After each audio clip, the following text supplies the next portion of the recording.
charging into the landscape and exploring aspects of being alone. Here's Roderick Henry with his Icebreaker Speech. Please welcome. Thank you, sir. Good luck, my friend. Appreciate it, man. Thank you.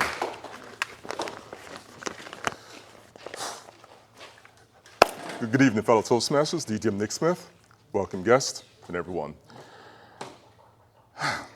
Okay. I think this is... Please don't confuse my trepidation for enthusiasm, please. Okay, this is going to be a stumble fest. Here I go.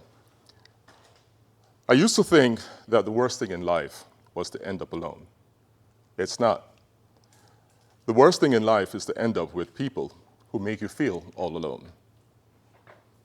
That, my fellow Toastmasters, was a quote by one of the most revered and funniest comedians of our lifetime, Mr. Robin Williams, a man whom many of us admired and loved. He brought untold joy and smiles to our lives by his sheer wit, charm, and self-deprecating humor. Robin Williams, by all accounts, was the best of us. The easy smile and hearty laugh that drew us all in was often never seen in his eyes. Maybe he was good at disguising, and maybe we were so enthralled by his humor that we failed to recognize the sadness. Behind the laughter was an unimaginable pain, one that not all the acetaminophen would relieve. One that because of the man and who he was, no one ever perceived. Then one morning, that laughter and simultaneously the pain was gone, leaving the world and those who knew him best in shocked silence, punctuated by a collective gasping of breaths. That silence that followed felt eerily unreal, devastating, and utterly implausible. How? Why? The questions and answers that followed were meant to sate the living, give us comfort in the moments of grief that followed. He felt alone. How many of us walk around with this burden? How many of us present physically in this room, but feel out of place, feel out of sorts, feel their mind wander and lag, and wish to be anywhere but here? How many of us hide behind their smiles? For many years, my smile has masked my very own feelings of loneliness. It felt better. The questions, I am loved, was loved, or at least I think so. The disjointed realism that only existed within my mind's eye intermittently allowed and escaped into my happy place. That place where reality seldom exists, where one could soar the skies, leap buildings in a single bound, have no fear of repercussions, or the inescapable misery of people. Here comes someone walking over to me with purpose. They're smiling. Their intent is clear with every step to disturb my reverie. I have been in rooms similar to this where everyone is so involved, having conversations with each other, and even sometimes with me, being trapped in a void of an inescapable cacophonous din, all the while wanting to scream, to walk away, to be alone, to be in that happy place, free of judgment, persecution, criticism, or even love.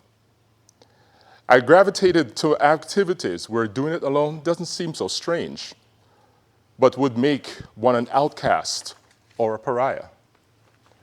Instead of wholeheartedly rejecting me, some of my friends started doing those same activities, and now I am not doing them alone anymore. Cigars became an outlet. Imagine. Thinking of an activity that invites the look of scorn, no one wants you near them, as the smoke stifles the air, limits their breathing, and permeates the thread of their clothing. sitting in the billowing aroma of its essence, a whiskey in hand, the calmness that it brings. Free of disturbance, while reveling in my thoughts. And if I choose the right one, it will give me at least an hour of peace. No one wants to be around that, right? Oops. Oh, you thought about smoking cigars too. What's the flavor profile? Is it any different from marijuana? Will it make you high? How? Why? The questions came in torrents. My answers are with a smile and politeness. 1 became 2, 2 became 5. We are now a group. I'm no longer alone. The silence is gone. Sometimes, so as not to appear to give the impression of being rude, I found a word that would explain the way I am to those around me. Introvert. Yes, it was easy. It was known. It was accepted. Everyone knew and accepted an introvert. Ah, yes. Back to the happy place once more. Wait, but I like to interact with people sometimes. So maybe I'm not a full introvert, right? Maybe more of an ambivert? Yes, yes. That's what I am. Definitely not an omnivert, right? Right? The internal combustion conversation exploring both halves or 3 sides of a personality trait is mind-boggling. Throughout the years, I have come to terms that while internally I like the exploration of being alone, oftentimes my personality won't let me. It seeks out an audience. I love to dance, sing karaoke. And karaoke is for people who can't sing, and that's not an avenue I wish to pursue at this time. I love, maybe too strong a word. I like people, sometimes. Take them with a grain of salt and see what their flavor profile is like. And that's definitely not a cannibal joke. I limit the conversations for fear of falling off the deep end or not saying the right thing or even saying the controversial thing. The fear and feeling of not being accepted is always an inescapable thought when you are with people, but never when you're alone. Thank you very much.